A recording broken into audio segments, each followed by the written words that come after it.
This is Democracy Now!, democracynow.org. I'm Amy Goodman. Some of the most dramatic testimony of Tuesday's hearing of the House Select Committee to investigate the January 6th attack on the U.S. Capitol came from Shaye Moss, a former Georgia state election worker who describes threats against her mother and grandmother during questioning by California Congressmember Adam Schiff. She was joined by her mother, Ruby Freeman, who testified earlier to the committee. Her comments featured during the questioning. This is Schiff and Shaye Moss. How did you first become aware that Rudy Giuliani, the president's lawyer, was accusing you and your mother of a crime?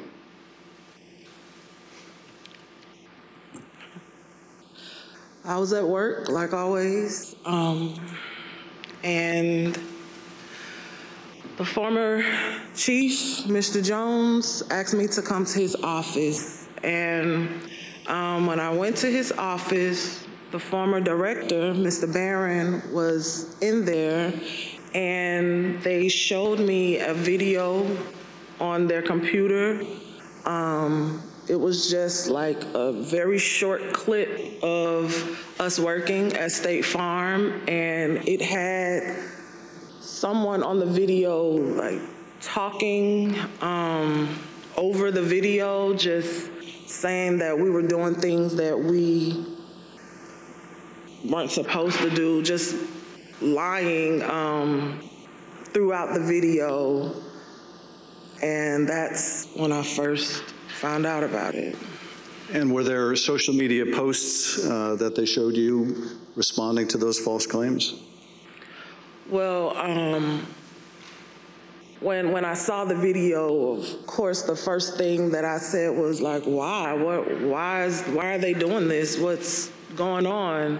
And they, just told me that Trump and his allies were not satisfied with the outcome of the election, and they were getting a lot of threats and being harassed online, and asked me, have I been receiving anything, and I need to check on my mom.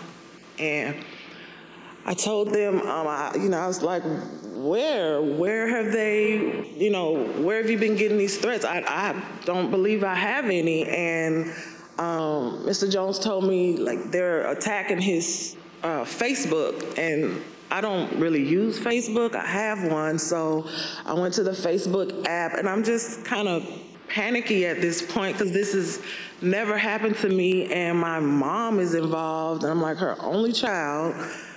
So I'm just asking him, like, well, where are the messages? All I see is the feeds. Like, how do you get to the messages? And he said, it's another icon on your phone that says Messenger. And I went to that icon, and it was just a lot of horrible things there. And those horrible things, did they include threats? Yes, a lot of threats, wishing death upon me, telling me that, I'll be in jail with my mother, and saying things like, be glad it's 2020 and not 1920. Yeah. Were a lot of these threats and vile comments racist in nature? A lot of them were racist. A lot of them were just hateful. But yes, sir. In one of the videos we just watched, Mr. Giuliani accused you and your mother of passing some sort of USB drive to each other. What was your mom actually handing you on that video? A ginger mint. It wasn't just Rudy Giuliani. We heard President Trump make these false allegations repeatedly during his call with Secretary Raffensperger. Let's listen to a portion of what he had to say about you and your mother. We had at least 18,000, that's on tape. We had them counted very painstakingly, 18,000 voters having to do with Ruby Freeman. She's a vote scammer, a professional vote scammer and hustler. Donald Trump attacked you and your mother using her name 18 times on that call. 18 times. Ms. Moss, can you describe what you experienced listening to former President Trump attack you and your mother in a call with the Georgia Secretary of State? I felt horrible. I felt like it was all my fault. Like, if I would have never decided to be an elections worker, like, I could have done anything else, but that's what I decided to do. And now people are lying and spreading rumors and lies and attacking my mom. I'm her only child. Going to my grandmother's house. I'm her only grandchild. And my kid. It's just, I felt so bad. I just felt bad for my mom, and I felt horrible for picking this job and being the one that always wants to help and always there, and never missing not one election. I just felt like it was my fault for putting my family in this situation. Well, it wasn't your fault. Your mother was kind enough to come speak with us earlier. Let's listen to her story in her words. My name is Ruby Freeman. I've always believed that when God says that he'll make your name great, but this is not the way it was supposed to be. I could have never imagined the events that followed the presidential election 2020. For my entire professional life, I was Lady Ruby. My community in Georgia, where I was born and lived my whole life, knew me as Lady Ruby. I built my own business around that name, LaRuby's Unique Treasures, a pop-up shop catering to ladies with unique fashions. I wore a shirt that proudly proclaimed that I was, and I am, Lady Ruby. Actually, I had that shirt on. I had that shirt in every color. I wore that shirt on Election Day 2020. I haven't worn it since, and I'll never wear it again. Now I won't even introduce myself by my name anymore. I get nervous when I bump into someone I know in the grocery store who says my name. I'm worried about who's listening. I get nervous when I have to give my name for food orders. I'm always concerned of who's around me. I've lost my name, and I've lost my reputation. I've lost my sense of security. All because a group of people, starting with number 45 and his ally, Rudy Giuliani, decided to scapegoat me and my daughter, Shaye, to push their own lies about how the presidential election was stolen. Ms. Moss, how has this experience of being targeted by the former president and his allies affected your life? It's turned my life upside down. I no longer give out my business card. I don't transfer calls. I don't want anyone knowing my name. I don't want to go anywhere with my mom because she might yell my name out over the grocery aisle or something. I don't go to the grocery store at all.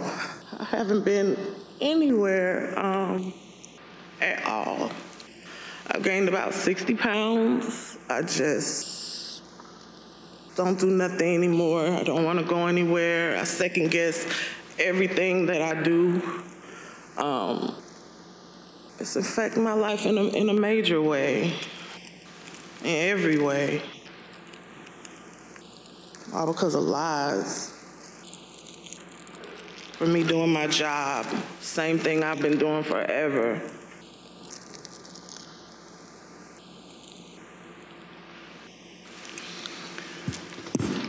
Your mother also told us, like committee, about how she had to leave her own home for her safety and go into hiding after the FBI told her that it would not be safe for her there before January 6th and until the inauguration. Let's listen to a clip of her story in her own words.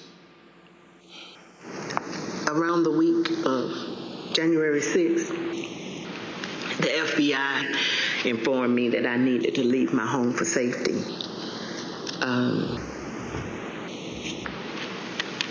and I left my home for safety around that time. Understood. How long did you stay out? Did you remain outside of your home for your own safety? I stayed away from my home for approximately 2 months. It was horrible. I felt homeless. I felt, I can't believe this person has caused this much damage to me and my family. To have to leave my home, that I've lived there for 21 years. And, I'm having to have my neighbors watch out for me, and I have to go and stay with somebody. It was hard. It was horrible. And your conversation with the FBI about needing to leave your home for your own safety, or perhaps recommending it, do you remember, was there a specific threat that prompted that, or was it the accumulation of threats that you had received? What prompted it was getting ready to, January 6th was about to come.